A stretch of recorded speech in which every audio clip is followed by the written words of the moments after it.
Ayan, magandang araw sa ating lahat mga idol at mga kababayan. Ngayon nga po ay naging mainit yung palitan ng sagot nitong si Tariela at si, tama ba ako? Tariela at si Congressman Rodante Marcoleta. Ito po ay ukol po doon sa usapin ng West Philippine Sea at kaugnay din po ng sinabi ni Kong Marcoleta about po doon sa West Philippine Sea. Ayan, panoorin po natin at pakinggang mabuti yung kanilang naging sagutan sa House hearing. Ayan, panoorin po natin mga idol. Mr. Chair, sinabi ko ba na katang-isip ang West Philippine Sea?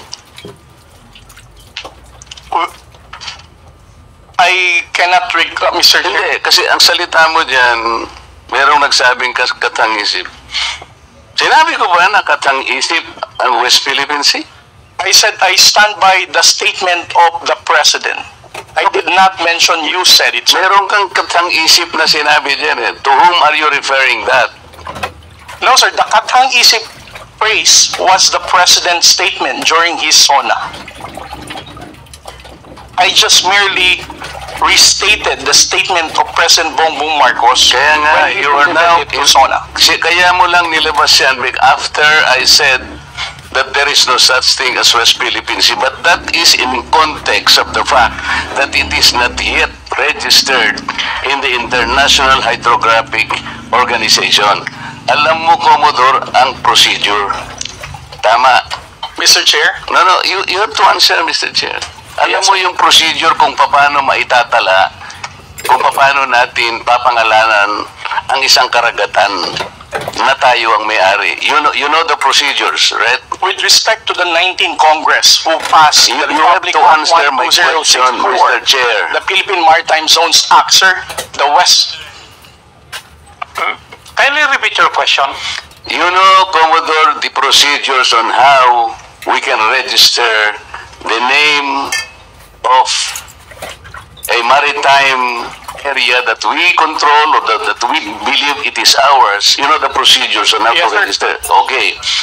So, ano na po ba, nakarehistro na po ba, nairehistro na po ba natin yung West Philippine Sea?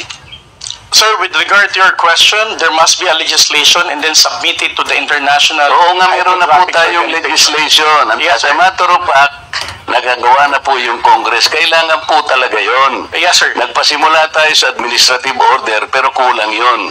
Kaya nga po ang Congress gumawa para tulungan po kayo. Okay, sa ngayon po, sa tagal na po ng proseso, yun po yung dapat ninyong palaging gagawin. Kailangan lahat ng lakas natin gamitin, maparehistro po natin. Pero ngayon, hindi pa nakarehistro, tama po. Again, sir, answer your question. Steps by... Commodore, nandali. Yes, sir. Please answer the question directly. Yes, The question calls for a yes or no. No, sir. If it's in IHO, yes, through legislation. Sinasabi ko yung IHO because this is the only world body that officially names a particular area of the sea. Kaya sa konteksto po ng pinag-uusapan natin, kaya ko lang nasabi, sapagkat hindi pa po nakatala, we need the international community to recognize a part of our own. Yun lang po ang punto doon, Mr. Commodore. So ayan nga po mga idol, nagiging mainit talaga yung talakayan about po dito sa West Philippine Sea. Ayan, kaya huminga muna tayo mga idol bago natin ipagpatuloy. Ayan, kasi marami pong nami-misinterpret doon po sa sinabi ni Congressman Marcoleta. Ang sabing anang ibang vlogger ay pro-China daw si Sir Congressman Rodante Marcoleta. Ayan, lalong-lalo na siya po ay nakahanay doon sa team ni Duterte. Ayan, may mga nagsasabi kasi na pagka nasa team ka ni Duterte, ayan, pro-China daw. Ayan, kaya ipagpatuloy po natin yung mainit na talakayan nila. So kung hindi pa po nakatala, tama po ako, hindi ba? No, sir. You are inconsistent. No, sir. I did not say that you're correct. I will not agree that you are correct. West Philippine Sea is our exclusive economic zone. Eh, Mr. Chair, wala tayong dispute. Sinasabi ko na nga sa iyo, yung sinasabi nating West Philippine Sea is our own exclusive economic zone. This is ours. You and I should fight for it until the last drop of our blood. Ang sinasabi natin dito, kagaya ng nire-request ng CICC, let us educate our people sapagkat ang alam ng mga tao, lahat tayo, ang alam natin, nakarehistro na. Ang sinasabi ko, hindi pa po nakarehistro. Ikaw ba pwede kang mag-enroll sa isang eskwela nang hindi ka nag-register, nang hindi ka nag-enroll? You answer my question. Of course, sir, there is a legislation. Kaya hindi pa nakarehistro, Mr. Chair. This is the only point. Let us not create a mountain out of molehill. Bigla mong sasabihin, in response to what I said, tatang isip, o bla bla bla, at lumabas sa traitor. Hindi ka man lang gumawa ng effort, for example, na I did not say that. Ngayon mo lang sinasabi. But you know, people are bashing me. I am pro-China. When is the last time or the first time that I am pro-China? Again, Mr. Chair, I never said that you are a traitor. That is clearly posted on my Twitter Pero account. hindi ka po nagbigay ng paliwanag na sinabi mo sana doon sa social media din. Bakit nyo ina-ascribe sa akin na sinabi ko na traitor si Kong Marcoleta? I did not say that. It is only now that you are explaining na wala kang sinabi. And I think we are hearing this in order to correct the misconception and misinformation because it continues to spread. If you get the point, Commodore, Mr. Chair. Mr. Chair, again, sir, kung bakit ko po hindi binawi ay dahil nalaman ko lamang po itong balita na ito na nag-spread siya nung nagpa-interview po kayo na ginagago niyo po ako. As a human being, how would I defend somebody na ginagago po ako sa public interview? Mr. Chair, kung titingnan mo yung konteksto ng pagkakasalitan, hindi ikaw ang ginagago. Ikaw ang ginagago. Ang sinasabi ko rito, let us defend our own nang hindi tayo nagiging gago o kaya nagiging emotional. I do not deserve to be called a traitor just like that. Kasi ang gusto kong mangyari, lumitaw na ma-informahan lahat ng tao na sa ngayon hindi pa talaga naitatala officially yung West Philippine Sea para malaman ng tao. At yun ang kailangan natin gawin. Pagsikapan natin, pagsakitan natin, ipatala natin, Mr. Chair. Because pag napatala na natin yun at ginugel nila, o talaga palang merong West Philippine Sea. Hindi lamang dahil sa nandun, gumawa na tayo ng batas. Mr. Chair, that is preparatory para maipatala na nga natin eh. Kaya lang natatagalan talaga. Ganon siguro yung proseso. So yung pong mga ibang vloggers, Commodore, hindi nila ma-recognize.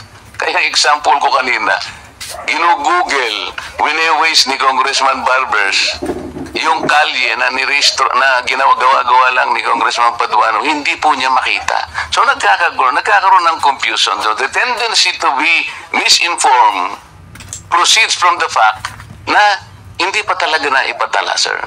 That's the only point. Mr. Chair, ngayon, kung babalik po sa Google, Mr.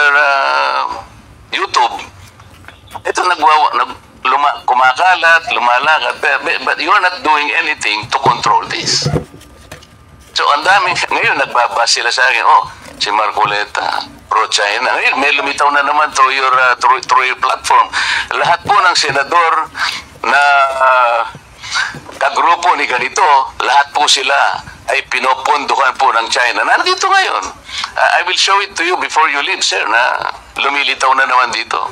So kasama po ako doon sa grupo na yon na pinipinance ng China.